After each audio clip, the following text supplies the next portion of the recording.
tentang perusahaan Toyota? Yuk kita bahas. Perusahaan Toyota merupakan perusahaan mobil terbesar di dunia yang berpusat di Jepang.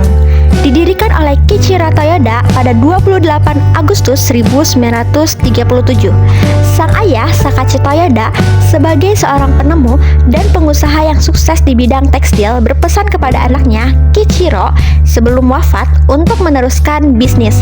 Tetapi Kiichiro rupanya lebih menyukai industri otomotif yang ketika itu dianggap sebagai keputusan penuh resiko karena belum banyak perusahaan Jepang yang terjun dalam bidang tersebut. Rencana Kiichiro Toyoda yang akan memproduksi kendaraan di dalam negeri ternyata langsung mendapatkan dukungan penuh dari pemerintah Jepang. Kiichiro terus belajar di dalam bidang otomotif yang akhirnya dia menciptakan sebuah mobil yaitu prototipe model N1 pada 1935. Nah, ini dia merupakan visi dan misi serta integritas yang ada di perusahaan Toyota Indonesia. Perusahaan Toyota berhasil dalam memproduksi mobil yang menjadi salah satu mobil terlaris di dunia. Bagaimana bisa ya Toyota seperti itu? Nah, jawabannya terletak dalam global value chain atau rantai nilai global dari Toyota yang sangat efisien. Sebanyak kurang lebih 67 pabrik yang tersebar di 170 negara, pabrik tersebut terletak dengan lokasi yang sangat strategis loh. Selain itu, terdapat pemasok di seluruh dunia seperti mesin tersedia tepat waktu dengan sistem produksi just in time. Dan tidak lupa, Toyota selalu mengikuti perkembangan zaman.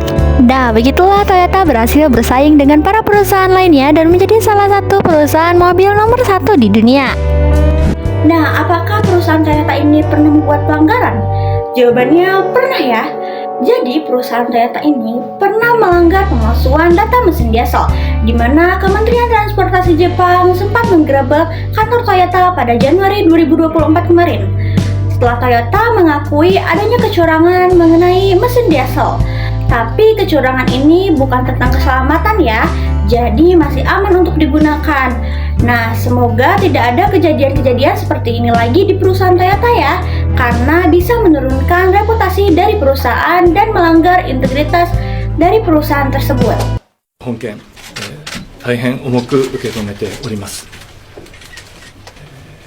このような不正行為が二度と行われないように、ダイハツとともに抜本的な改革に取り組んでまいりたいと思います。誠に申し訳ございません。 Terdapat satu prinsip yang diterapkan oleh perusahaan Toyota dari dulu sampai sekarang, yaitu Kaizen. Saat 1950 silam, Toyota pernah mempunyai masalah dengan sisa limbah produksi. Taichi Ohno yang menjabat sebagai wakil eksekutif menelusuri terkait permasalahan tersebut, yang akhirnya menemukan terjadinya miskomunikasi pihak internal dengan bagian produksi. Dan solusi dari permasalahan ini adalah untuk satu karyawan memberitahu informasi terkait produksi. Apakah dengan perusahaan Toyota masuk Indonesia kita terkalahkan? Jawabannya bisa jadi. Kenapa? Karena banyak banget orang yang menggunakan merek-merek dari Toyota seperti Innova, Rush, Avanza, dan masih banyak lagi. Nah, sementara brand-brand lokal seperti SMK atau Timor tidak terlalu banyak untuk digunakan oleh masyarakat Indonesia. Kenapa ya bisa begitu? Dari artikel IDN Times, ini adalah jawabannya beberapa faktor kenapa orang Indonesia menggunakan brand-brand Toyota seperti ini, dan ini. Ada informasi menarik nih, seperti informasi yang ada di sini.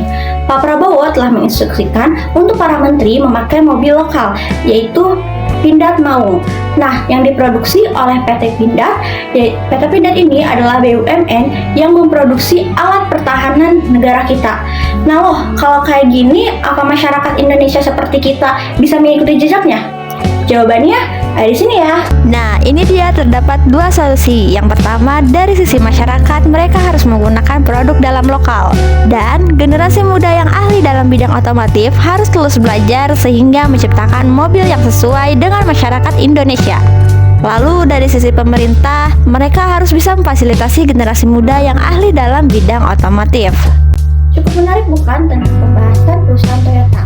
Oke, pembahasannya sampai sini ya. Bye-bye.